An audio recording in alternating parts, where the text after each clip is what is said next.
എല്ലാവർക്കും നമസ്കാരം. ഏതും ജാതി പ്ലാന്റേഷൻ നേഴ്സറിയുടെ പുതിയൊരു വീഡിയോയിലേക്ക് സ്വാഗതം. ഇത് നമ്മുടെ കാട്ടിയാതിയുടെ തൈകളാണ്. മുളച്ച കാട്ടിയാതിയുടെ തൈകളാണ്. ഇതുപോലെ നന്നായിട്ട് മുളച്ച തൈകൾ ഇപ്പം നമ്മുടെ നേഴ്സറിയിൽ അവൈലബിൾ ആണ്. ഈ സമയത്ത് നമുക്ക് കവറിലോട്ടൊക്കെ മാറ്റാൻ പറ്റുന്ന രീതിയിൽ ആയിട്ടുള്ള തൈകളാണിത്. താഴോട്ടുള്ള മുള വന്നിട്ടുണ്ട്. അതുപോലെ തന്നെ മേളിലോട്ടൊക്കെ ഇല വന്ന് തുടങ്ങുന്ന തൈകൾ നമ്മുടെ കയ്യിലിപ്പം അവൈലബിൾ ആണ്. ഇതെല്ലാം കാട്ടിയാതിയുടെ തൈകളാണ്. ഇതിപ്പോൾ നമ്മൾ ഒരാൾക്ക് കൊടുക്കാൻ വേണ്ടിയിട്ടൊരു 500 തൈ പറിച്ചപ്പോഴത്തെ കിട്ടിയ തൈകളാണ്. ഇപ്പം നമ്മുടെ അടുത്തൊരു 10,000-ഓളം തൈകൾ ഇപ്പം അവൈലബിൾ ആണ്.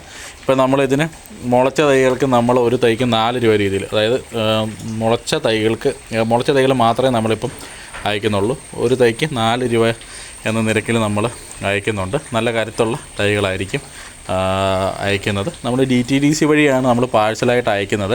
അപ്പം DTDCയുടെ കൊറിയർ ചാർജും കൂടെ നമുക്ക് എക്സ്ട്രാ ആയിട്ട് വരും. അത് തൂക്കം അനുസരിച്ചാണ് വരുന്നത്. അപ്പം അതും കൂടെ നമുക്ക് ഇതിൻ്റെ കൂട്ടത്തിൽ വരുന്നതാണ്. അപ്പോൾ ഒരു തൈക്ക് 4 രൂപ നിരക്കിൽ നമ്മുടെ നേഴ്സറിയിൽ ഇപ്പം ഒരു 10,000-ൽ കൂടുതൽ തൈകൾ നമുക്കിപ്പം അവൈലബിൾ ആണ്. കുറച്ച് നമുക്ക് നേഴ്സറി കവറിൽ 8-10 കവറിലും തൈകൾ ആയി വരുന്നുണ്ട്. പക്ഷേ കൊടുക്കാനുള്ള പരുവമായിട്ടില്ല. ഇല വിരിഞ്ഞു തുടങ്ങിയതേ ഉള്ളൂ. 2 ഇല 3 ഇല പരുവം വന്നിട്ടേ ഉള്ളൂ. അങ്ങനത്തെ ഒരു 10,000 തൈകളോളം നമുക്ക് കൊടുക്കാനായിട്ട് ആയി വരുന്നുണ്ട്.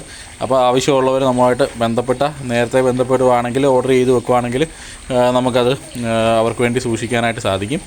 ഇപ്പം മുളത്തൈ ആവശ്യമുള്ളവർ ഇപ്പം ബന്ധപ്പെട്ട് കഴിഞ്ഞാൽ നമുക്ക് ധാരാളമായിട്ടുള്ള മുളത്തൈകളുണ്ട്. നമുക്ക് 4 രൂപ നിരക്കിൽ മുളത്തൈകൾ നമുക്ക് എത്തിച്ചു തരാൻ സാധിക്കുന്നതാണ്. കാട്ടിയാതിയുടെയാണ്, മഞ്ഞപ്പത്രി എന്നൊക്കെ അറിയപ്പെടുന്ന കാട്ടിയാതിയുടെ മുളത്തൈകളാണ് ധാരാളമായിട്ട് നമ്മുടെ അടുത്തുണ്ട്. 4 രൂപ നിരക്കിൽ നമുക്ക് തൈകൾ എത്തിച്ചു തരുവാനായിട്ട് സാധിക്കും. ഇതുപോലെ മുള വന്ന തൈകളായിരിക്കും നമ്മൾ എത്തിച്ചു തരുന്നത്.